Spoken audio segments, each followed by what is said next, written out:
Hi, everyone. I'm going to give you here a story about the Trent Affair, which is an international episode, but does relate to the Civil War. So it begins in 1861. Confederate President Davis sent James Mason. He was from Virginia. He was alive from 1798 to 1871 as a minister to Britain, and also John Slidell, who was from Louisiana, as a minister to France. He was alive from 1793 and also passed away in 1871. So remember, there was a blockade from the Union along the waters of the U.S., but quite a few ships got through, and this ship did as well. They reached Cuba and boarded a British mail steamer, basically a mail ship, known as the RMS Trent, to go across the Atlantic to Europe. But the Union gets word of this. So we have Captain Wilkes here. He was born in New York City, and he was actually the great nephew of Lord Mayor of London, John Wilkes. So you see a little connection with England here.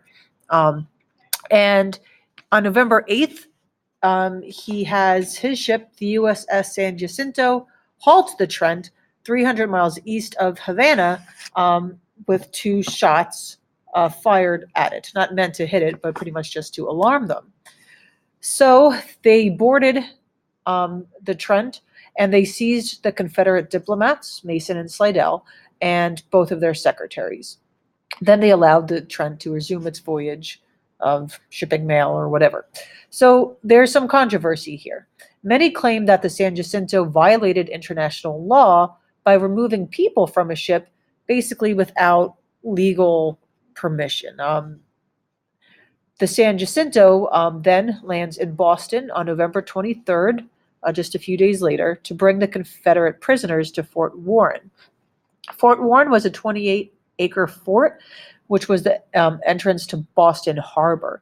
It was completed right after the beginning of the Civil War, even though it began construction in 1833. It actually wasn't decommissioned until 1947. John Brown's Body was written there, if you guys know that song.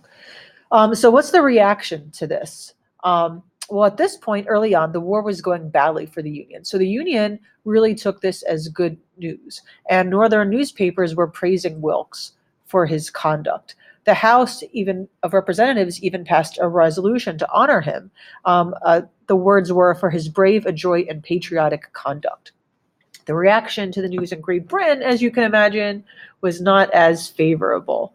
The news of the capture arrived in London on November 27th, and they saw it as an insult to British honor. How dare they shoot at our ships, come aboard, take, our guests, if you will. Lord Palmerston, he was the Prime Minister of Great Britain. He was alive. He was the minister from 1830 to 1865, really at the height of British imperial power. And he commenced an emergency cabinet meeting. And supposedly he was so angry, he took his hat off and threw it down and yelled, "I don't know whether you are going to stand for this, but I'll be damned if I do." So now the question becomes, is this going to become an international war? You see this here in our political cartoon. Lord Palmerston now just creates his committee to actually prepare for a war. He ordered reinforcements to Canada, which was a colony, parts of it, right? And to the British Navy in North American waters, and ceased the sale of saltpeter to foreign nations, and that's required for gunpowder. The newspapers in England were full of talk of war. Prince Albert, however, who was married to Queen Victoria at the time, even though they were first cousins, yes, they had 9 children together, but he sort of calmed them down and saw that going to war wouldn't be the best thing. He was known as a consort as a prince. He was never like a king, and he took up a lot of public causes, education reform. He was against slavery and things like that, but he played a big role here. So the British ultimatum at the time was to demand an apology and return the Confederate diplomats. But Prince Albert basically is in his sickbed. He's deathly ill with typhoid, and he's like, "We need to soften this. This is too much." And then that was his last official act. He died a couple of weeks later at the age of 42, and Queen Victoria wore black for the rest of her life. She was so upset. Anyway, so this new message was sent to Lord Lyons.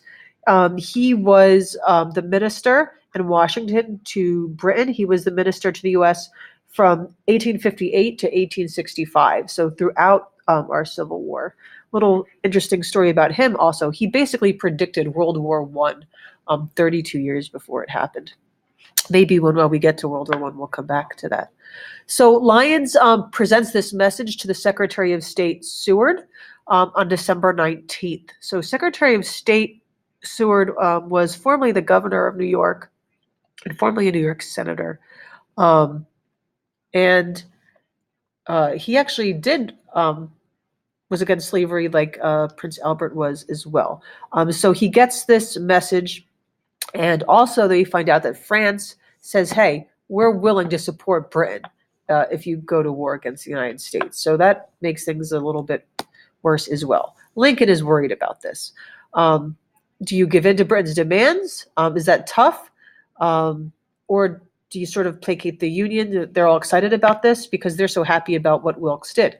So Lincoln and Secretary of State Seward wait to hear the British reply before they decide on what to do. And really, to the chagrin of many of his cabinet members, he decided one war at a time. Like, I got this Civil War going on. I can't worry about a war with Britain. So the question then becomes, how do you accept the British demands while still sort of support how the Union is so happy about what Wilkes did? How can you sort of balance those things? Seward sort of resolved this by presenting to Lyons a really brilliantly crafted response on December 27th. You see, this is going on for over a month, really taking a lot of stress and energy away from the Civil War. So war is avoided. Of course, the Civil War is continuing. Seward conceded that the Confederates would be freed, but he saved the American pride by asserting that Britain had finally adopted the American idea of neutral rights in these waters, which really was one of the main causes of the War of 1812, if you remember. So that's how he sort of appeased both sides. Listen, you can have these Confederates back, but you got to respect these neutral rights things. And of course, they tied some interesting things into this as well. Both countries could inspect ships for contraband slaves and things like that. So it really sort of helped the abolition movement as well. So on January 1st of 1862, Mason and Slidell were released. I wrote 7 days, but not really, because Lord Palmerston pretty much was willing to. The agreement was that they would be released within 7 days, but the word going back across the ocean back then takes a lot longer, right? So anyway, the Confederates finally arrived in Europe, Mason and Slidell. But their overall mission was a failure because they were unable to convince the European powers to intervene in the Civil War on behalf of the Confederacy. So it didn't really make a difference anyway. The Trent Affair actually built confidence between Britain and the United States. You thought it wouldn't, but it did. Before the crisis, many English officials sort of sympathized more with the Confederacy than the Union, and they thought Seward was like this evil guy who just wanted war with them. But the way Seward handled the Trent Affair sort of showed them otherwise. And if you think about it, since then, we've never really been anything but allies with Great Britain. I mean, you have a little bit of strains here and there, but otherwise, we've been pretty good allies ever since. So it sort of clears up a lot of the loose ends of the War of 1812. I added some of my sources here. I didn't get these ones from books like I normally do, but we can talk about this if you want to learn more about it. Anyway, so it's important to know that during the Civil War, there were still international issues to worry about as well, not just the Civil War. All right, we'll continue talking about the Civil War when we return in class, and I will see you then. Let me know if you have any questions on this, or want to learn more about the fort or the people or anything like that.